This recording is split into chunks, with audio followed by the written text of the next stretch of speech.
Hello everyone, and welcome back to part 2 of Dragon Age Inquisition with Ella the Elven Hunter. We're picking up right where we left off. There are some demons down there that we need to take care of.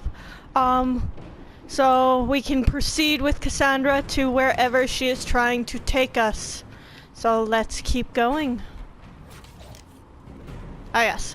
Abilities, which is that wheel in the bottom right corner. Right now we have two abilities. We have stealth, which is that middle button, and then we have a long shot as well. I did use my abilities in the last battle, so this is not new information. There! Watch out! Oops. If we flank them, we may gain the advantage. Okay. So, I am an archer, which means I prefer to stay long distance. So, when they get too close to me, I like using that stealth mode just so that I can back off and get more distance. Because as a rogue, I take damage far more easily than Cassandra does. Because as you can see, she can actually build up a shield wall around her, which you can see on her green health bar, which takes damage for her as long as that is active, and it protects her health for a while. I do not have any such abilities. Unfortunately, that is just for warriors who can build up that shield wall, and then mages can create a barrier around themselves and also can create a barrier around others. So that's the only way I can get the health protection. And I just lost health from jumping. That, as I said, that is the one downside to jumping in this game, is you can actually kill yourself through jumping. So there's some loot back over here. In addition, I can start searching. This is that ring you see extending around from me, and it will highlight any loot or any resources that I can pick up. And it actually pings me when I have highlighted a resource, which there appears to be one up here, but I don't think I can actually get at it right now, so we're just going to keep going. I don't really need resources quite yet. So here's some more demons. It attacks from a distance. Yeah, that's a spirit up on the hill, which uses long-range attacks, but it hasn't actually noticed us yet because we are still out of its range. So I'm just going to stay back here until this guy's dead. And now we can come over here and attack the spirit, which is being very nice and is not attacking me back and is just letting me kill it. Except it managed to get a cheap shot in after it was already dead. Wonderful. So here's some more loot and some elf fruit. Elf fruit is good because it can be used to make potions. So herbs are good for making and upgrading potions. Metals are good for crafting armor and weapons later on in the game. Oh, looks like our demon kill up there left us some loot. So let's run up there and grab that. Okay, where was it? There it is. Let's see, what did I get? Okay, good. So I got Dreamer Rags. This is basically a piece of that enemy that I just killed. And if you collect certain amounts of these weak pieces of enemies, you basically give yourself a damage bonus against that particular type of enemy. So Dreamer Rags, if I collect enough of these, would give me a damage bonus against demons. Which is good, because that is a good portion of the enemies we encounter in this game.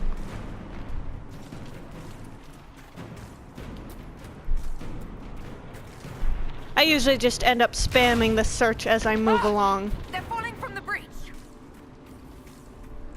Nope, nothing back here. Ah, there's an enemy.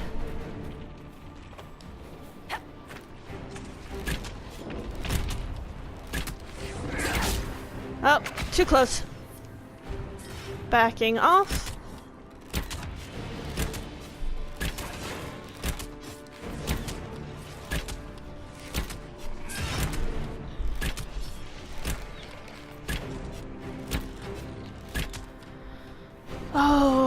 when the spirit was moving, so I missed all of those shots. You can see he had a blue bar over his health. That is a magic barrier that was around him, and you have to deplete that before you can actually attack and damage their health. Some enemies generate magical barriers around themselves. Others will do what Cassandra can do and shield themselves, and you have to deplete that as well before you can actually do any damage to their hit points.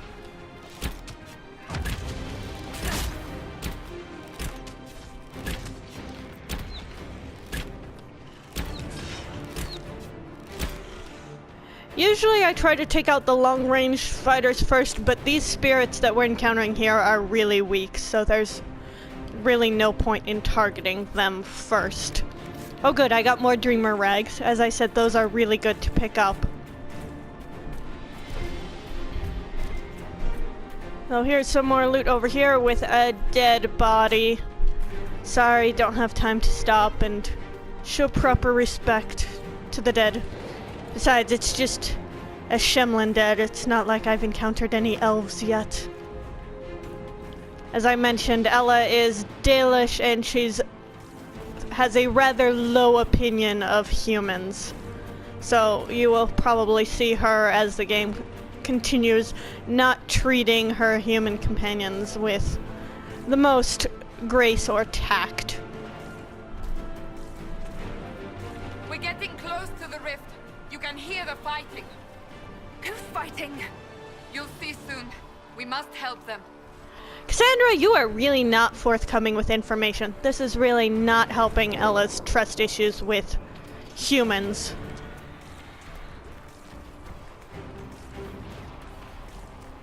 Oh. See, those green bars tell me that those are allies, but they're not allies that I control.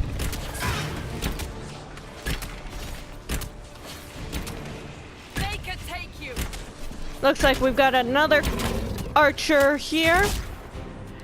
And it looks like there's a mage. Would you stop coming after me?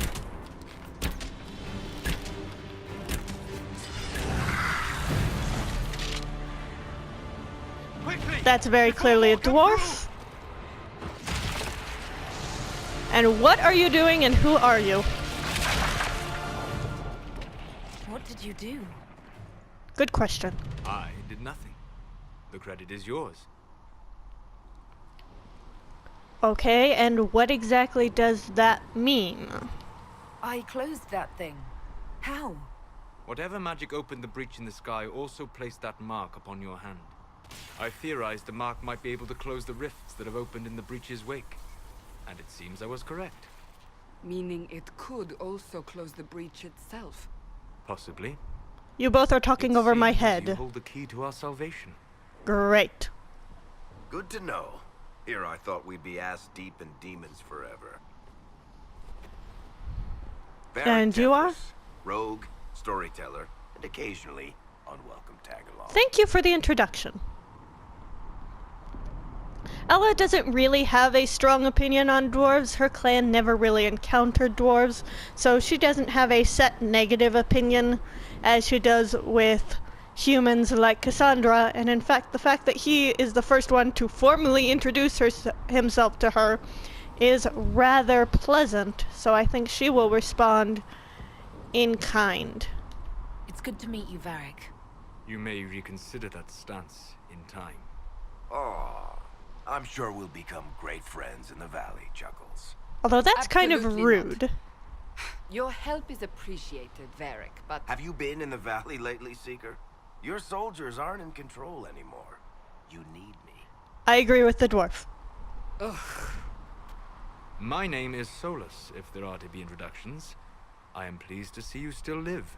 What does that He mean? means I kept that mark from killing you while you slept. Thank you, Varric. At least somebody's not talking over my head. Although it is nice to meet another elf. He is clearly not Dalish, as he has no clan markings.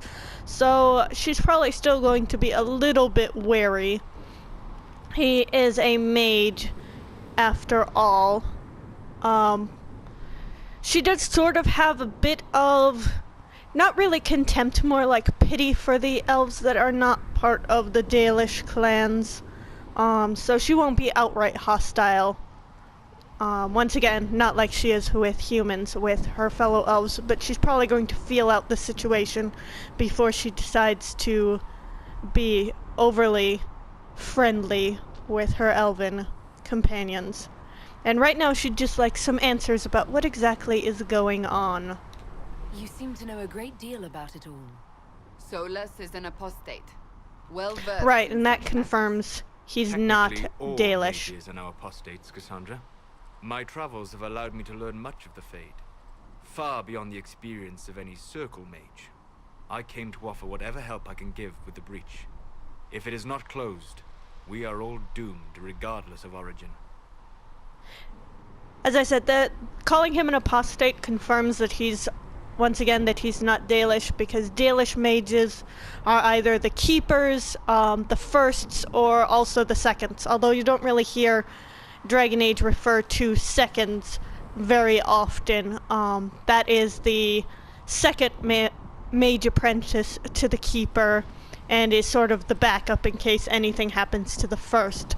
If Dalish clans have more than 2 young mages aside from the keeper in the clan, they'll usually send any of the additional mages either to other clans or send them off on their own, in which case that can also make them apostates. But like I said, he doesn't have the clan markings. So, as I said, she's still very, very confused and would very much like some answers. So we're still going to go with asking him questions.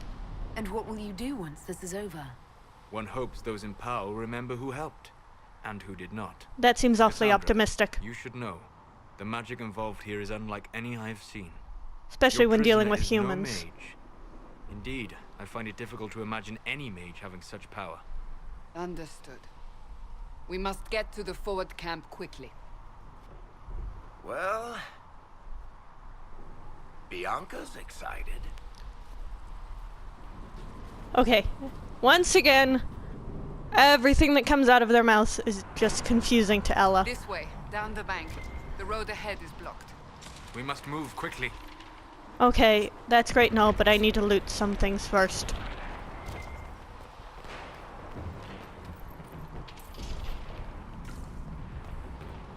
Having played Dragon Age 2, I know exactly who Bianca is. Bianca is Varric's crossbow. But Ella would not know that, and she has no idea who he's referring to. And is probably starting to get the opinion that dwarves are very odd. Varric probably is not the best ambassador for his race. Alright, there's some more loot back here. We can now switch between party members. Glad you brought me now, Seeker. We have a full party at last.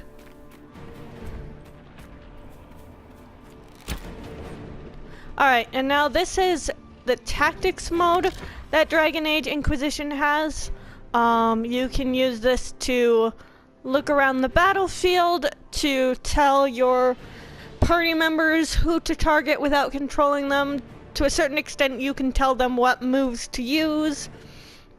I know a lot of players of this game will make good use of the tactical camera, but I'm not actually one of those cameras. I prefer to battle in real time, so you probably won't see me making huge use of the tactical camera.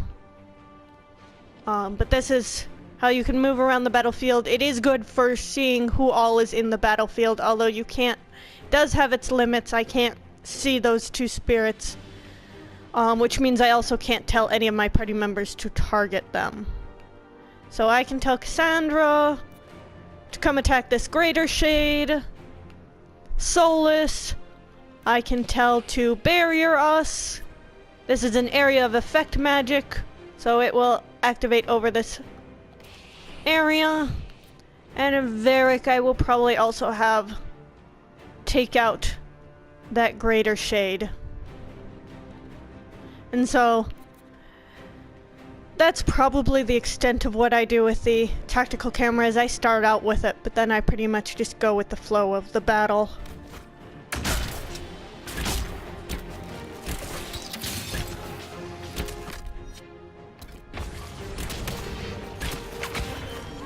Once again, I need to get out of this guy's range.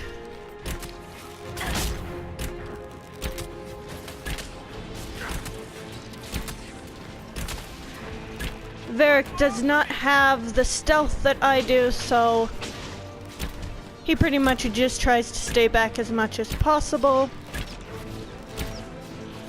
You'll notice Varric, Solus and I aren't moving much as we fight. That's because the long-range fighters, if you attack while you are moving, it drastically reduces your accuracy, which is not a good thing. So it's best to find a good spot and just plant yourself there, and then only move when being attacked, and then only move to another spot where you can set yourself up. Alright, we have a human house here. Oh, there's some elf fruit down there. I'll get that on my way back. Houses usually contain loot for the plundering, and I don't feel bad about looting this place because I'm pretty sure that dead body out front is the homeowner, so it is not like they are going to miss anything.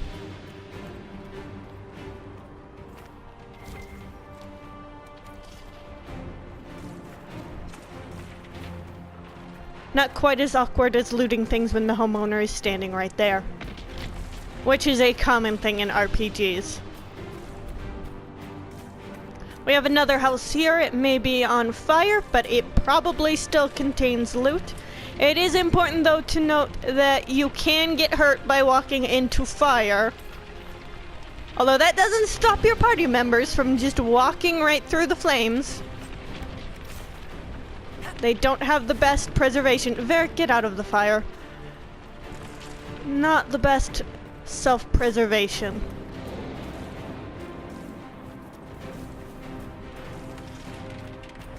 So this area of this first level is sort of showing you that it pays to search around.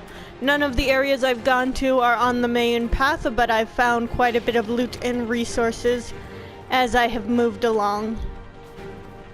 Quite a bit of elf fruit, which as I said is good because that's how you can make more potions.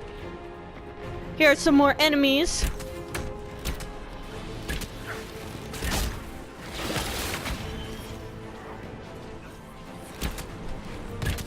Some more shades.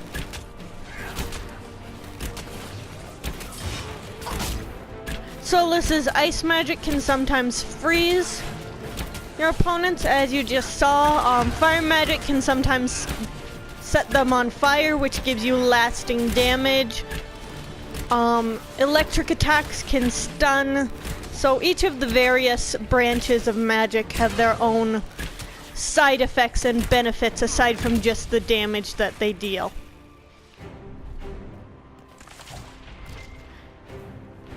And fighting all those enemies has let us acquire some more loot.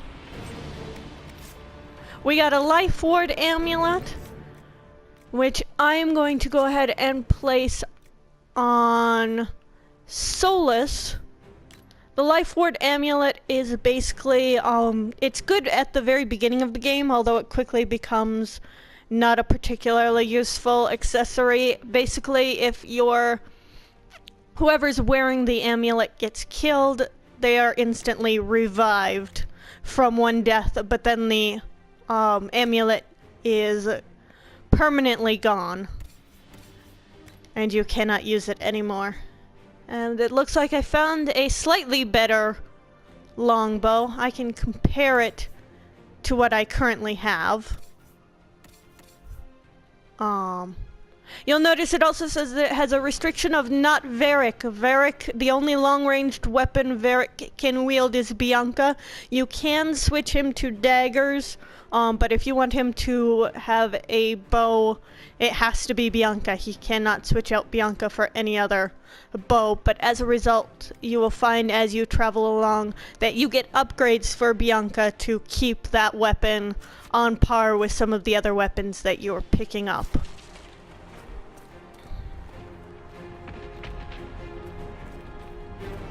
You are Dalish, but clearly away from the rest of your clan.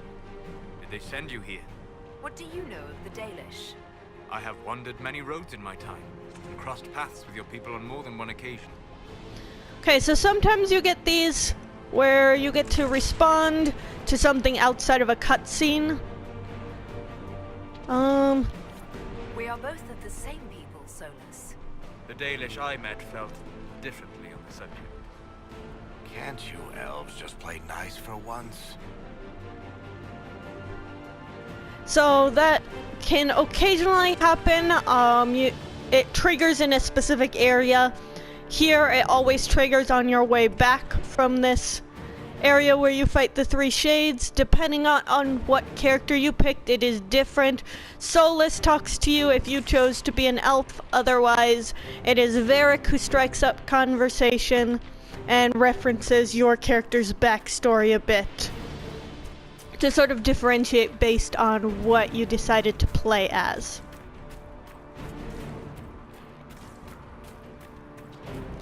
So we're now going to keep heading up to the forward camp to progress the story, because I believe I have looted everything that I can out of this area. Shit, are you alright?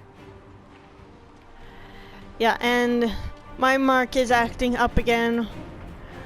Probably because I spent so much time randomly wandering around rather than doing what the story actually wanted me to do. So that's my reminder to stay on task. But I'm going to... So, are you innocent? I don't remember what happened. That'll get you every time. Should have spun a story. That's what you would have done. It's more believable and less prone to result in premature execution. Yeah, that's a reference to Dragon Age 2, which is entirely Varric telling a story the whole game. Because he is one of the major characters from Dragon Age 2, and one of the most popular characters from that game, which is, I think, why they brought him into Dragon Age Inquisition. But I'm actually going to cut it off here before we get up to the forward camp and proceed with the story. I hope you all enjoyed, and thank you for watching. I'll see you next time.